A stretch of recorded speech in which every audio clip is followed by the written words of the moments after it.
मैं कलकत्ता से आ रहा हूँ। पहली बार जब आपके पास आए थे तो कुछ सवाल मेरे ऊपर खड़े हुए थे। तो पहले तो मैं बता दूँ, जो एक नवीन सीकर को गुरु के बारे में बोलने के लिए जो उसको कहा गया है, ये तो कितना सही है ये मैं नहीं जानता।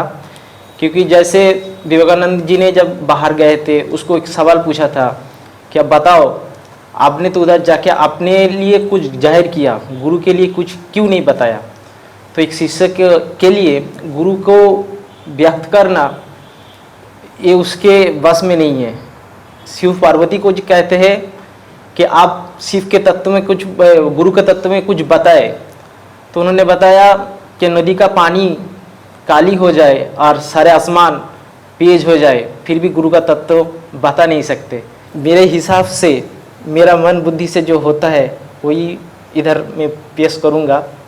तो उस टाइम पे क्या है, बहुत सारे सवाल थे। तो मैंने सुने थे कि सदगुरु वो होता है जो कभी शिष्य बनाते नहीं हैं, वो गुरु तैयार करते हैं। तो मैंने आपके पास पहले आते हुए ये संवाद सुने थे कि एक बुद्ध और एक बुद्ध और सारे बुद्धों का जन्म देने वाले हैं।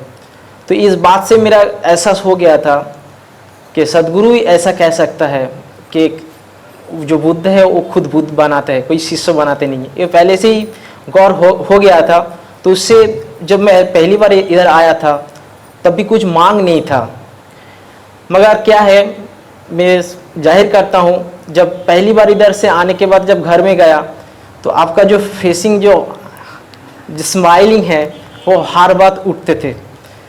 तो उसी बात जाने की इधर आने का जाहिर किया।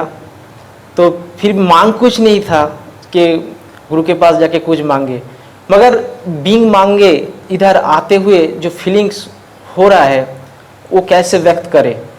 प्रेम को आप नहीं बताया, व्यक्त नहीं कर सकते। तो इसीलिए मैं समझता हूँ, जो पहली दिन मैं आया था इधर, पहले बार 5 दिन का जर्नी था दिव्या मिस्टिका का। तो मगर पहली दिन वो करने के बाद ही मेरा डिसीज़न चेंज हो गया।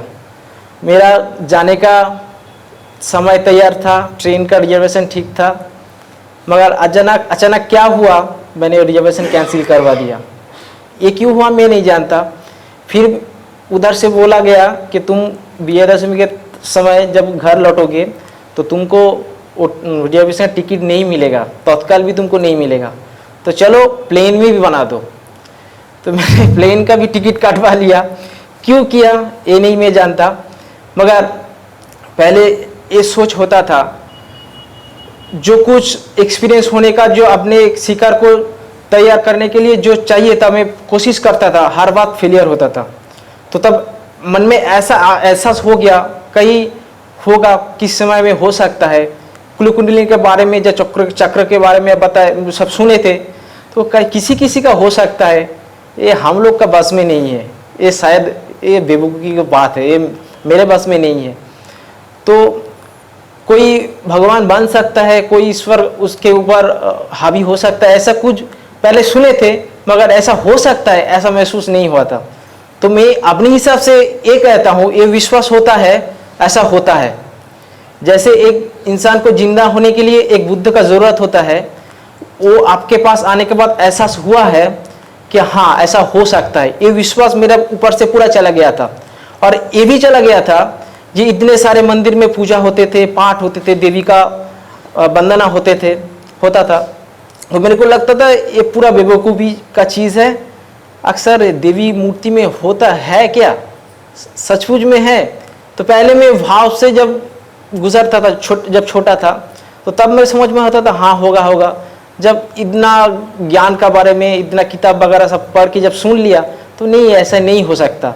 तो एक दिन किसी ने मेरे को बताया, अच्छे किताब पढ़ो, अच्छे ज्ञान का बात सुनो, तब तुम्हारा अंदर ज्ञान हो जाता है। तो मैं, ऐसा होता है कभी? अच्छा ठीक है, आपका ज्ञान हो गया है? बोला हाँ मेरा ज्ञान हो गया है। अच्छा ठीक है, आपका हस्बैंड अभी मर जाए, आपका जगह जमी जो कुछ भी है वो चला जाए, आप आनंद में कैसे बैठ सकते हैं मैं देखना चाहता हूँ। जब हो गया तो आपको आनंद होने ही वाला है। तो उन्होंने बोला नहीं ऐसा नहीं हुआ, तो ज्ञान कैसे हुआ? वो तो मेरा बुद्धि का लेवल थोड़ा पुष्ट हो गया, मगर वो ज्ञान नहीं हो सकता। तो इधर आके ज्ञान क्या है, समझ क्या है, बुद्धत्व क्या है, उसके बारे में जो हर दिन मेरे अंदर प्रश्न ही प्रश्न उठता था, तो उसके जवाब जो मिलता था वो एक्सीलेंट, वो उसको व्याख्या में नहीं हो सकता। तो इसी हिसाब से मैं चाहता हूँ हर शिकार को ऐसा ही भाव, ऐसा ही भक्ति, ऐसा ही प्रेम गुरु के साथ लगे रहे, ताकि उसका ज़िंदगी बदल सके।